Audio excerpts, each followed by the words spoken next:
네, 안녕하세요. 매주 5분만 투자하셔도 기업 경영에 큰 도움을 받을 수 있는 기업 경영 채널 한국경영 컨설팅 김지용 본부장입니다.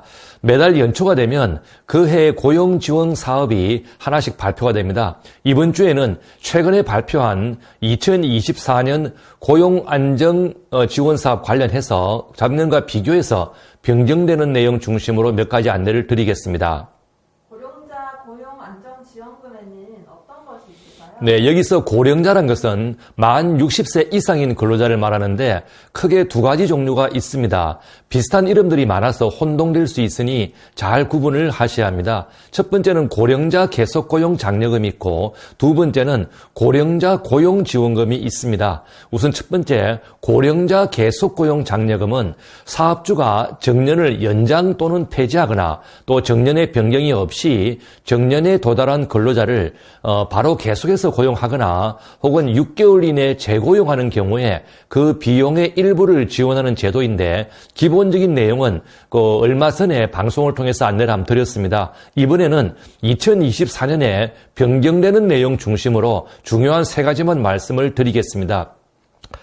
지금까지는 지원금을 월 30만 원씩 2년간 지원을 했었는데 2024년부터는 최초로 계속 고용된 날부터 월 30만 원씩 3년간 해서 총 1,080만 원이 지급이 되어서 금액이 늘어나게 됩니다. 그리고 두 번째, 지금까지는 해당 사업장에서 근무 중인 근로자는 정년까지의 근무 기간에 관계없이 지원금 대상이 되었는데 2024년부터는 해당 사업장에서 정년 도달일 직전까지 2년 이상 근무한 근로자만 대상이 됩니다. 그리고 세 번째, 2024년부터는 계속고용제도 시행일 이전에 정년 규정을 1년 이상 운영 중인 기업을 대상으로 합니다. 이 규정은 과거에 있던 규정이 중간에 폐지되었다가 2024년 1월부터 다시 시행을 하는 것입니다.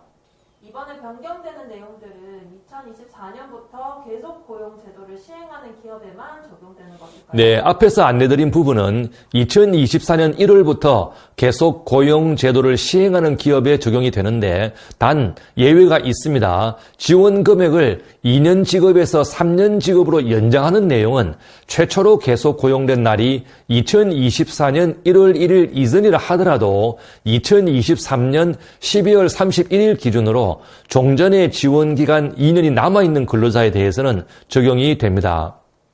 정년 이후 재고용 근로자에 대해 지원하는 고령자 계속고용 장려금의 경우 특별히 주의할 점이 많다고 하던데 어떤 점을 주의해야 할까요? 네, 현장에서 일을 하다 보면 이 제도는 고용센터마다 세부적인 기준의 해석이 조금씩 다르고 또 최근 몇 년간 세부 시행 기준이 너무 자주 변경이 되어서 고용센터의 담당 공무원들조차 잘못 안내하는 경우도 간혹 있기 때문에 구체적인 공고문의 내용과 시행 시기를 기업에서 직접 꼭 확인하셔야 합니다. 첫 번째, 이 제도는 정년 규정을 운영하는 기업을 대상으로 하기 때문에 이미 정년이 지난 분들이나 앞으로 정년 초과 근로자를 고용할 경우에는 반드시 계약직으로 근로계약서를 작성하셔야 합니다. 그리고 두 번째, 이 제도는 60세 이상 근로자 비율이 전체 근로자의 30% 이하인 기업을 대상으로 하는데 이 제한 규정이 2022년 7월 1일 시행되었기 때문에 만일 그 이전에 계속 고용제도를 시행한 기업 중에서 근로자 100인 미만인 사업장은 이 30% 제한 규정이 적용되지가 않습니다. 그리고 세 번째, 지원금을 소급해서 신청할 수 있는 기한의 만기가 2022년 12월 31일까지 촉탁직으로 재입사한 경우는 재입사한 날로부터 3년 안에 신청을 하면 되고 2023년 1월 1일 이후에 촉탁직으로 재입사한 경우는 재입사한 날 기준으로 안에 신청을 하셔야 합니다.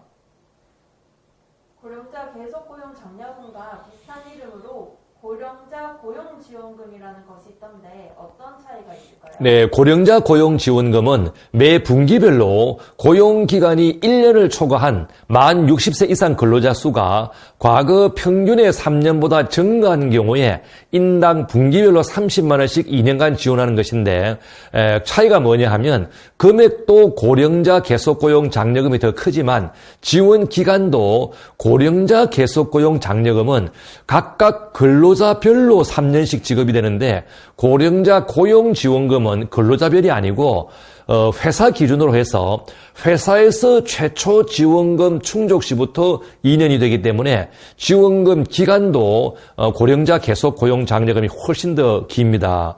오늘은 60세 이상 고령자에 대해서 정부에서 지원받을 수 있는 제도에 관련해서 안내를 드렸습니다.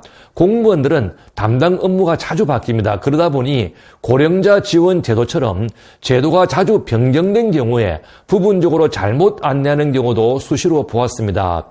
그렇기 때문에 기업에서는 경험 많은 전문가를 통해서 직접 꼭 확인하셔서 정부의 무상 지원금들을 놓치는 일이 없기를 당부드립니다. 살다 보면 고난을 당할 때가 많습니다. 그러나 고난이 축복인 것은 그 고난 속에서 속사람이 강해지고 속사람이 강해질수록 사는 것이 덜 힘든기 때문입니다. 고난 속에서 더 강해지는 경영자가 되시기를 기원드립니다. 감사합니다.